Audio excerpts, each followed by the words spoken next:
이태리 식당에 가면 이태리 사람이 됩니까? 멕시코 식당에 가면 멕시코 사람이 됩니까? 그러면 그게 아니면 교회를 가면 교인이 됩니까? 성도가 됩니까? 거듭나야 성도 아닙니까? 죄사함 받아야 성도 아닙니까? 라고 이야기하는데 눈이 번쩍 뜨이더라고요. 여기 22절에 자기를 속인다고 했어요. 자기를 속인다고요. 이 말씀 여러분 주목하셔야 돼요. 말씀을 듣고 행하지 않는 자를 성경은 자기를 속이는 자, 곧 기만하는 자라 그런다는 거예요. 왜냐하면 주께서 말씀대로 살게 하시려고 구원하신 거란 말이에요. 살게 하려고, 살지 못하는 자를 살게 하시려고 아들을 내어놓고 구원에 왔는데 그 사람이 안 살고 있으면 그럼 뭐가 된 거예요? 하나님이 하신 일이 쓸데없는 일이 됐든지 아니면 그가 이게 안 넘어온 사람 아닌 거 아니겠어요? 근데 하나님이 하신 일이 쓸데없는 일은 아닐 테니까, 쓸데없는 일이 아닐 테니까 그가 구원받은 사람이 아니지 않겠느냐. 구원받았지 않았는데 구원받았다고 자기를 속이고 있는 거 아니냐 라고 이거 이야기하고 있는 거란 말이에요. 논리를 그렇게 짜고 있다고요. 근데 여러분 이 말씀을 읽으면서 이게 이 시대의 조국교회에 문제가 생긴 것이 이것 때문이 아니겠는가라는 생각이 부쩍 들었다 겁니다.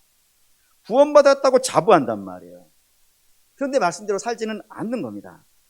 그러면 목사는 성도에게 뭐라고 해야 되겠어요? 그것 잘못됐습니다. 그건 구원받은 자가 할 일이 아닙니다. 하나님이 진노하실 일이고 그건 구원이 아닙니다 라고 이야기를 해야 되는데 이걸 얘기를 못하는 거예요. 얘기를 못하는 거예요. 당연히 이유는 저도 마찬가지겠지만 그런 이야기 들으면 성도들이 기분 나빠할 것이고 그러면 교회에서 떨어져 나갈까 봐 무섭죠. 왜냐하면 교회는 많으니까, 좋은 얘기 해주는 교회는 많으니까 떨어져 나갈 것이 겁나죠. 사실 저도 겁이 나요. 이거를 써놓고 내가 설교를 할까 말까 고민도 했으니까. 고민도 했어요. 사실 여러분들이 여기에 있어주는 것만 해도 내가 저 고마워요 여러분. 그런데 이런 얘기 해가지고 여러분 마음이 어렵게 하고 그러면 될까 생각이 들어서 고민도 했지만 결심을 한 배경이 하나가 있어요. 뭐냐면 예를 하나 드릴게요. 학교 선생님이 학생들 데리고 모의고사를 보는 거예요. 문제는 이거였습니다. 1 더하기 1은 얼마인가? 그때 아이가 몰라가지고 3이라고 썼어요. 선생님이 어떻게 되겠어요? 그러면 쫙 그어야죠. 아닌가요? 쫙 그어야죠. 근데 선생님이 얘가 빵점 맞으면 얼마나 마음이 아플까. 그럼 막 위로해주자 해가지고 동그라미를 쳐준 거예요.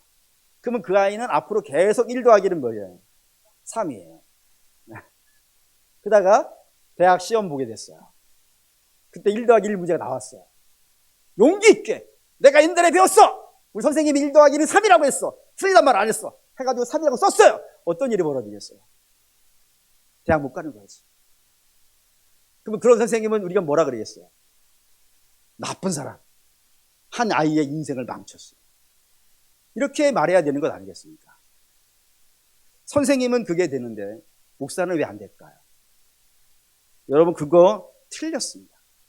성도는 그렇게 하면 안 됩니다. 성도가 아닌 겁니다. 그거는. 이렇게 얘기해야 내가 이게 잘못됐구나.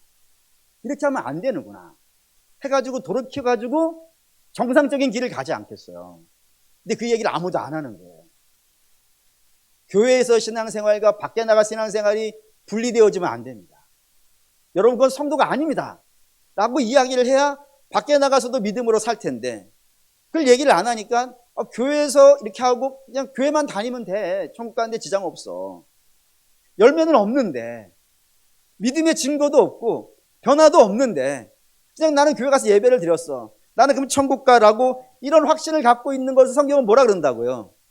기만이라 그런단 말이에요 지금.